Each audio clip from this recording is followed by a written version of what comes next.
Someone says Nigeria has been pampering them far too much. Honestly, it's getting out of hand. Nigeria, let me tell you something.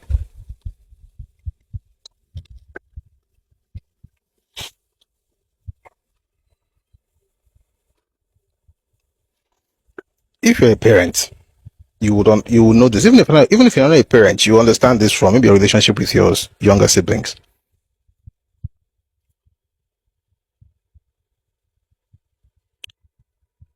Yorùbá sọ pé wọ́n ń gba ọ̀rọ̀ ọmọdé lọ́wọ́ ẹkú, ó ní wọ́n jẹ́ kó ń lọ sọ́kìtàn lọ́jẹ̀. If Oromode is the chick, keeps telling you that he wants to go to the dunghill, wants to go and play and stuff, and you keep taking that Oromode from that place, the Oromode does not understand that you're actually the one trying to give it life. The Oromode thinks that you hate it. At a point, you're going to get exasperated to the point where you're going to allow that Oromode to just go and do what they want to do. And if they survive, then that's fine. I think that, and people from the Southeast will not agree with this, and it's okay. If you don't agree, it's fine. Nigeria has not pampered any group. There are only two groups that have been so pampered in Nigeria, the Igbos and the Fulani. They're the most pampered groups in this country. But you see, the Fulani can still take it with the Fulani because they have a structure. They're able to speak because they have a structure of power. They understand power. Let me tell you something. There are very few groups in the world that understand power like the Fulani. Very few groups that understand power, strategy. You can insult them. Oh, they are just roaming the street. You don't understand it. They get it. That's why they are even more dangerous. But now that they've started carrying guns, the power has weakened. That's another thing. Well, that's another topic anyway. The point is that in Nigeria, two groups have been more pampered than any other group. Is the Igbo and the Fulani. The Igbo more so. You can't really talk about Fulani without remembering the fact that they created a structure that allowed Lugard rule well in Nigeria back in 1914. Their structure was there before 1914. Lugard met them with that structure. He saw what they were doing. That allowed him to also, in a way, defer to them in some instances, which is what they are still benefiting from today. So at least they can look back and have antecedents or have something to justify the pampering. Justify. I'm not saying it's right. I'm just saying at least their fathers did something. Whether you like it or not, that's story for another day. But their fathers created a structure in Hausa land, and when the British arrived, they were like, wow, this works. We're going to copy this and repurpose it. We're going to try this in the south, in the west, in the east, because they saw it somewhere. Therefore, they have to pay them back by giving them power and stuff like that. In a way, they earned it. For the Igbos, they've not earned it, which is why it's worse. They've been pampered, they've been given stuff, and because Nigeria also has gone from derivation and merit, folks from the Southeast do not understand how much Nigeria has given to them. And the day you sit down, sincerely, like I always say, there's so many things that one cannot say in public, but the day you sit down and really study this thing, there's no group that should be as grateful to Nigeria as the Igbos. None. Not one. There's no group that Nigeria has actually. I mean, Nigeria has pampered both Igbo and the Fulani, but Igbo has more reason to be grateful to Nigeria than the Fulani. Why? Because the Fulani earned something because of the relationship with the British. The Igbos got stuff on a platter. Do you know what Igbo was controlling in the 1960s? It was long throats, greed that destroyed everything they had. and what they had was not even theirs. Every single thing. Think about it, for instance. Think about it. 64% of the revenue from agriculture in the eastern region at the time did not come from Igbo land. 64 didn't come from Igbo land. The oil was not in Igbo land. And yet, according to Kensariwa, 95% of positions in the civil service were taken over by the Igbos in the eastern region. But 64% of the revenue did not come from their region. And just about almost 100% of the oil didn't come from their space as well. In other words, it's from the eastern region, but not from Igbo land. And that's why you hear them speak of eastern region today, not because they love eastern region, but because they understand, at least, that the survival of the Igbo, at least back in Biafra times, actually 100% depended on what was happening in the eastern region. Without the eastern region, the Igbo land would have been dead. So think about it. You have about 90% of the jobs in the civil service. You have been able to extend your tentacles to the Midwest in 63 and also establish yourself there, even though you're a minority. You'll be able to replicate that same thing in the federal government, where you're dominating the civil service through nepotism, to be clear, where you have most of the ambassadors representing Nigeria in different parts of the world. That would have been okay for sane people. But you see, if you have greed, you will want more until you dominate everywhere, and then they lost everything. But the point is, what they lost was not even theirs to begin with. People have to have these conversations. It doesn't mean you hate a group. It's one thing to hate, these Igbo people, yeah, but I don't have time for that. But think about it. Someone says, but you understand Igbo national have oil, right? How many times did I mention this thing? The entire oil. I mean, this is not an insult. There are 3 states in the southeast that produce oil: Abia, Anambra, and Imo State. Right? I'm answering Michelson. The 3 of them, the total output of those 3 states is 2.1% of Nigeria's oil. Like, everything that's coming out of the southeast is 2.1%. And there's conversation about that Imo side, whether it's in Igbo land or not, but that's not even the point. The point is that 3 of those states produce 2.1. Edo State produces 2.3. Lagos State, a lot of people don't believe this, but it's the truth. You can check this thing out. Lagos State produces between 2.3 and 2.7%. Ondo State produces between 3.8 and 4.3, depending on like good day, bad day. So Edo State produces more oil than all of the oil in the southeast. Lagos State produces more than all of them. If you multiply everything they are producing by times 2, if you multiply it by 2, that's when you be getting to what Ondo State alone is producing. And we have not talked about the big 4.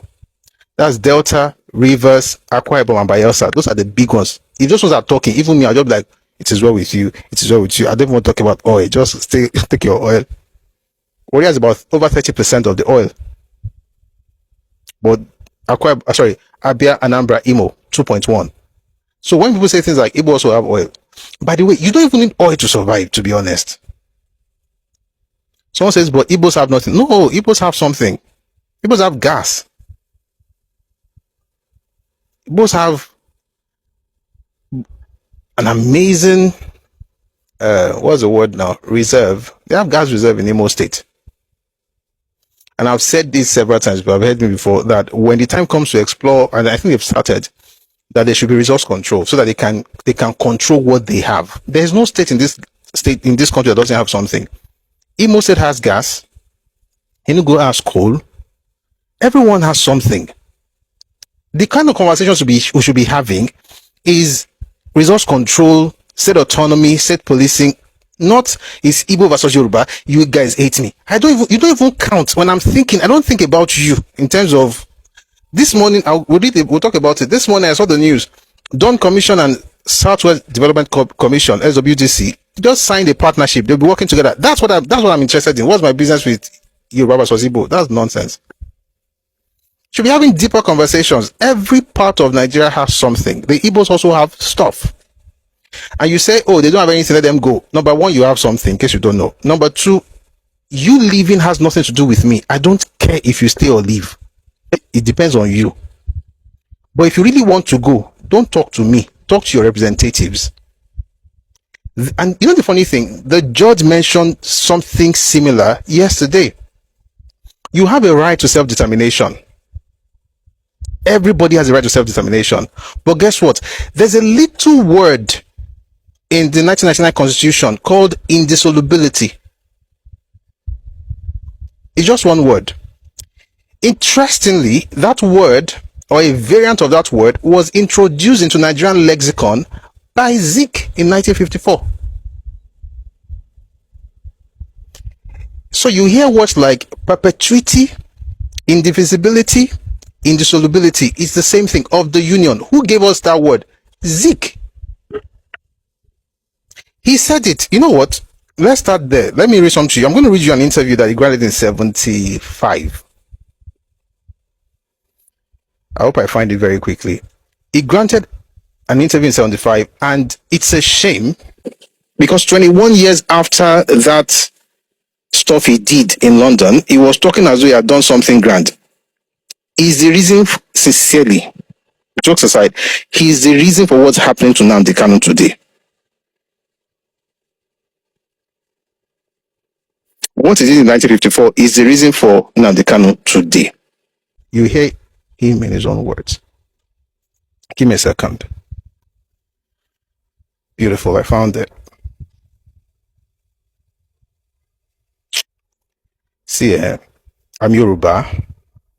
My generations are blessed.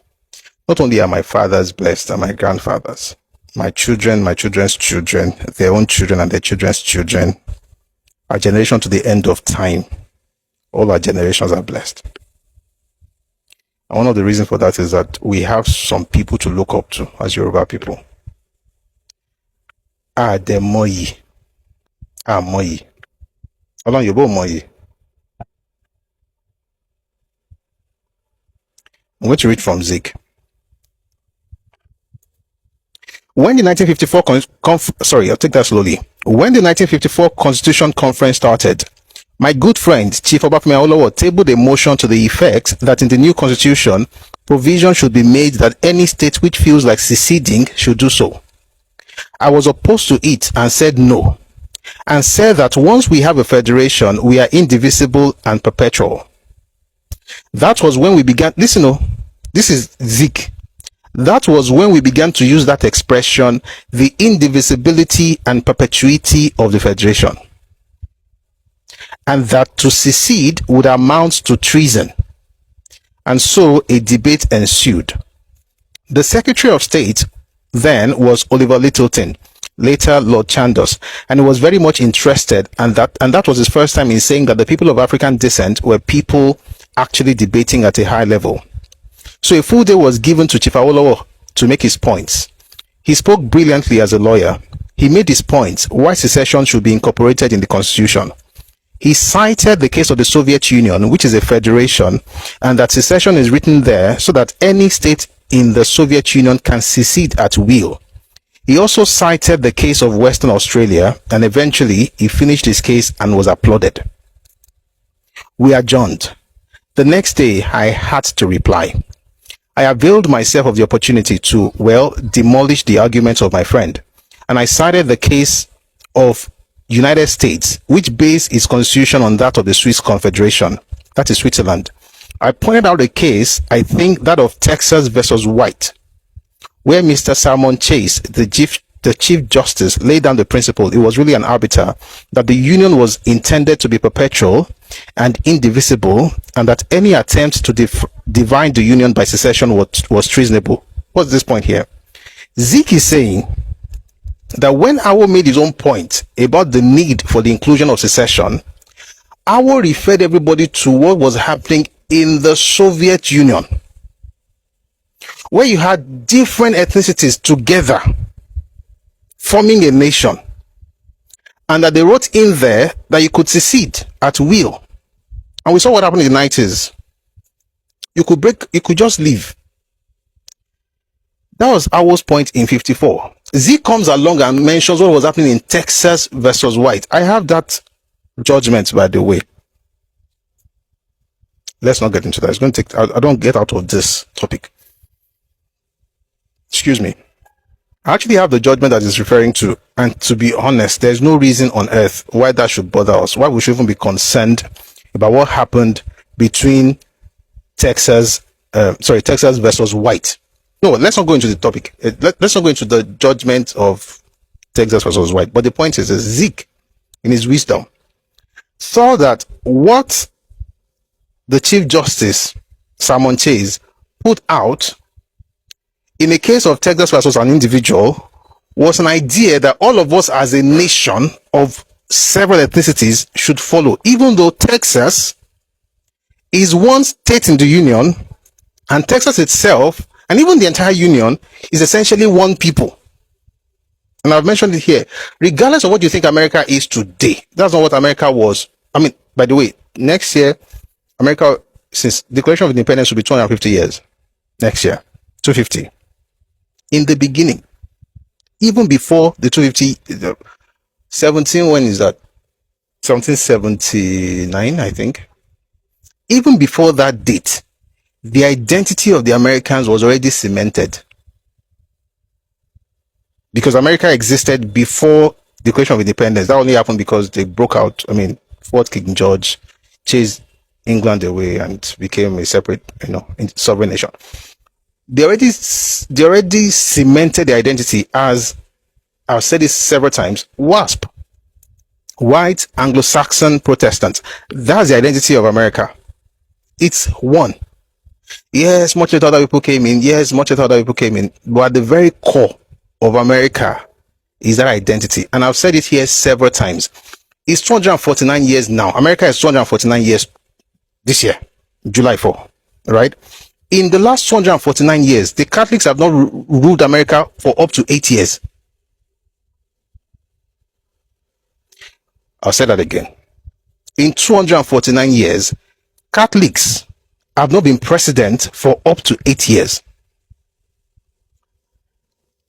And for about first 200 years, as a matter of fact, yes, almost first 200 years, there was no Catholic president. Why? Because they were white Anglo-Saxons, Protestant. Anybody to tell you that America, land of the free, king of the bold, all of us are the same? Maybe now, but originally, and by the way, even now they know. Two groups will find it very difficult to be president in America. Number one, females. Number two, Catholics. That's why when people say America democracy, I'm just looking like, it's like they've sold us something, and we're just parroting it. We're not even observing them. JFK was the first Catholic president. He didn't finish his term. His term. Biden, the one who just left, that's the second Catholic president, said one term. Both of them put together could be 8 years in 249 years. And you think there's a you should use that as a basis for determining what will happen in the multi-ethnic space, where you have multiple identities.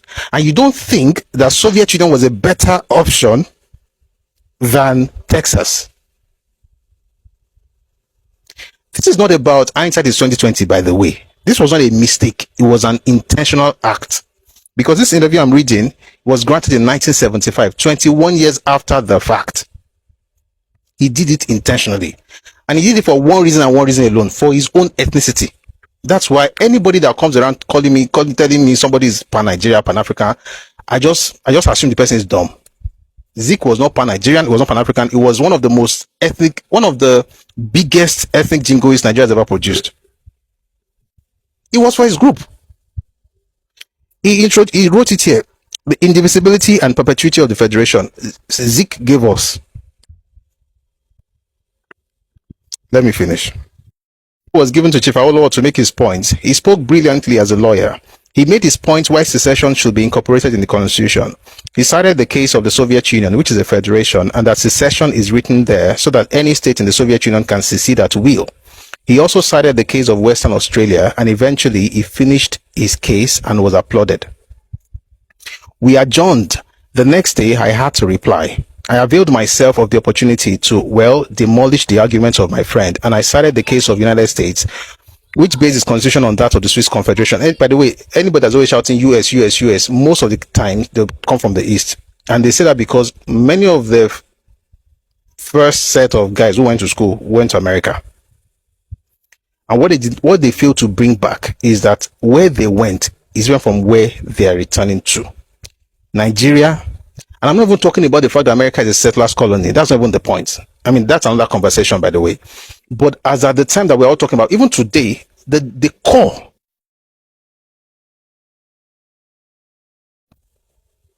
the identity of that core is settled. And if you say it's a lie, please read a bit more and observe a bit more. You understand. Anyway, he decided to bring up Texas. It says, I pointed out a case, I think that of Texas versus White, where Mr. Salmon Chase, the Chief Justice, laid down the principle, it was really an arbiter, that the Union was intended to be perpetual and indivisible, and that any attempt to divide the Union by secession was treasonable. The North, NPC, supported Action Group. The question was then, should we have secession? Emagbo, this is why I said he did not make a mistake. Listen to me. The North, NPC, supported Action Group. The question was then, should we have secession? The Colonial Office came to our rescue. Whose rescue? All of us, Abi? North, East, West. Okay. You know, the usual principle of Britain, divide and rule. We all laugh. But this time, it was in our favor. Who is the our here? So, the Colonial Office backed us. Who is us? It says, the Colonial Office came to our rescue. The usual principle of Britain, divide and rule, but this time it was in our favor. So the Colonial Office backed us. Who are the our, and us? If you think it's Nigeria, you are not seeing it very well.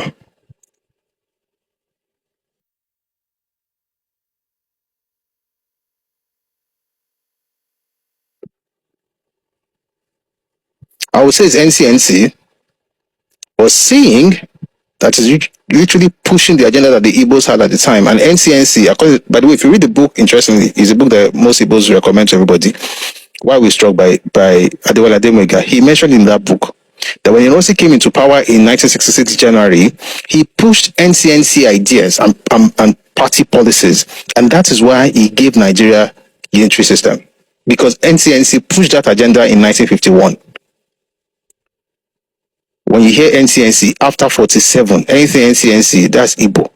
Because they turned the party from what it was into an Igbo party.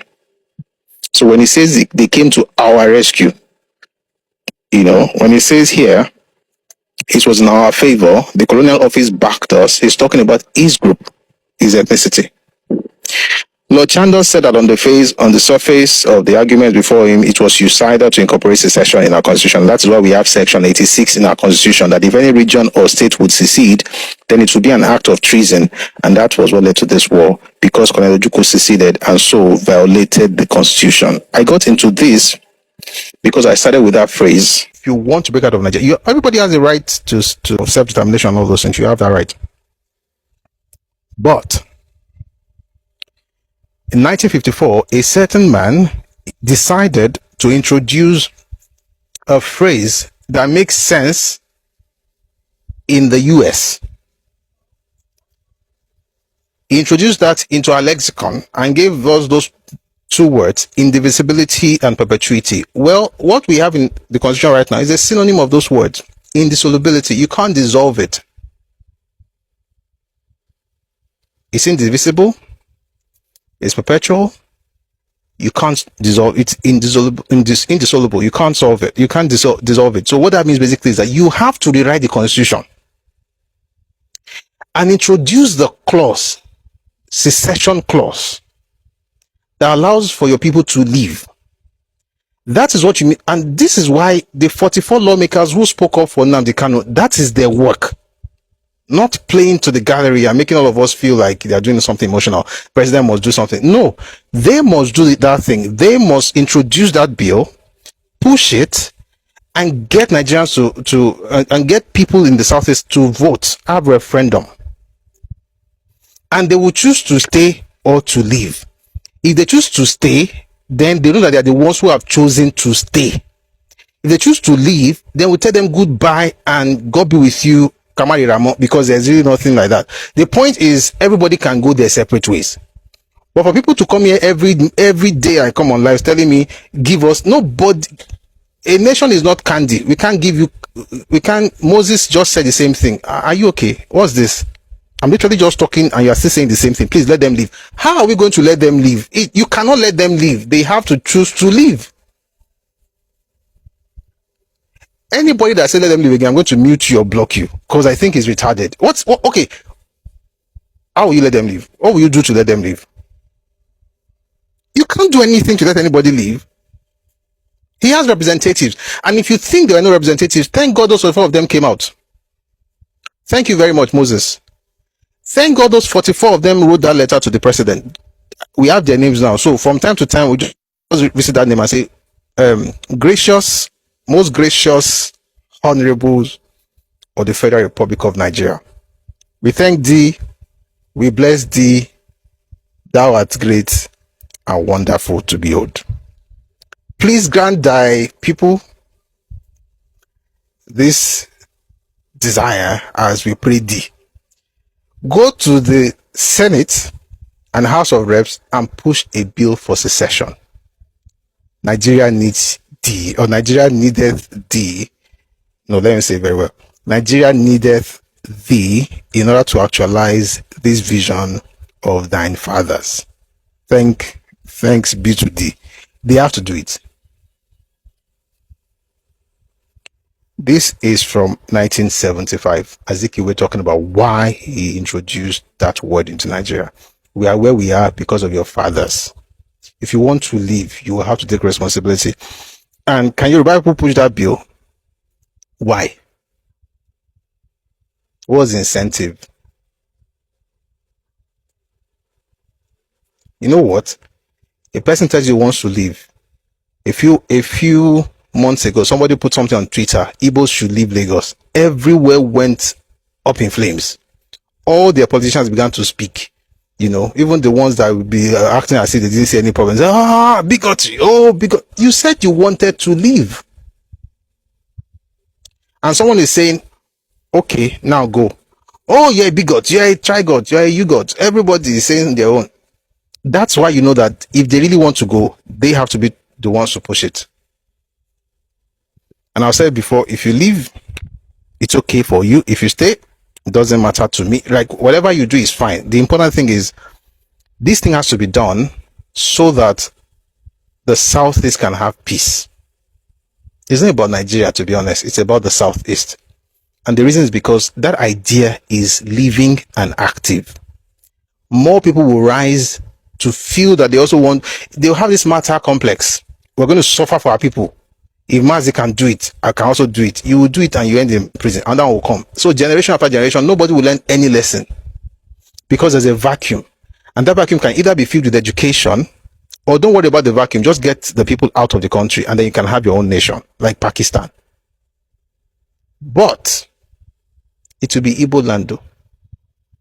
It cannot be other people's land. The BBO, they have their own space. As a matter of fact, the BBOs had the first cultural organization in this country in the 1920s, before the Igbos. The Igbos came along in 1936. The BBOs had their own in 1928. So the idea that Ibibio land is part of a land, that one is a joke. The Ikwere had a separate cultural organization in the 40s, 50s, and 60s. They will not be part of it. Ekpenye have spoken up. Ogoni definitely not. Kalabari, all those Ijaw people, they don't have time. Because we know the history of what used to happen back in the day, and those ones don't have time for anybody. I have to deep with everybody done. All these people, they are not part of this stuff. So you have to now choose, like you can play Lesotho. Play Lesotho, you'll be surrounded by nations, but we'll all be fine and we'll live happily ever after. But you have to do that. If you don't do that, if the Igbos don't push for that bill and talk to the representatives to talk about that thing, you will not like how Nigerians will treat you. Because in the last few weeks, no group has shown hatred for Nigeria more than the Igbos. No group has shown more hatred. Igbos don't even like the country. So since you don't like it, just leave. Because I've not seen anybody celebrating invasion of Nigeria. And it's across the ethnicity. Educated though, uneducated though, everybody says the same thing. You are celebrating the fall of the country. You are angry with the country, and you have a right to do so. It's your right. But the best thing is for you to leave so that you can become all that you're. May God bless Nigeria. May God bless the Southeast, and may God bless your hustle. Another person will come and become millionaire over this nonsense. So, who was Ricky became rich now? IPOB is a company in the UK. IPOB is a company in the UK. The guy cashed out. I like his friend Dio. We miss that Fendi. Someone says if they push for that bill, every other region will support them. Everyone is tired of them. Yes. And Nigerian government has a duty to also restructure this country. That's the job of the Nigerian government. Presidency, legislators, everybody has to do something. This structure cannot hold. It can't. It's not going to work. We've got to change the structure. And have a situation where everything is so centralized. You have this thing where you can't control your resources. If Bayelsa likes, let them drink their oil. It's theirs. When you start exploring gas in the south, in Imo State, let them have 100%. Or maybe you have derivation like what we had in the 1950s and 60s, where you have 50% to the state or region of origin, 30% distributable pool, 20% to federal government, something like that. But the states should control their resources. These are the conversations we should be having. But we can't have those conversations because we have a terrible structure. And I'm not saying it as somebody who hates the country. Of course, I love Nigeria, but this structure is nonsense. There's no way you have policemen who don't know the city where they're policing. Haba. They don't understand the terrain, but they're the police. How? Thank God for Amotekun. A policeman who doesn't understand the community and is the police. You have a policeman in Kaduna, never lived there. He's from the east. By the way, this was the perfect dream of Iransi, by the way. It's just sad. When we say unitary system in Nigeria, people are always saying, oh, why not just change it? OT won't know everything. We have to intentionally change this structure. Maybe if we have ethno-linguistics, ethnic space like Nigeria, maybe we'll have less clamor for Biafra. Whatever happens, they must have that referendum. If they like, they should have.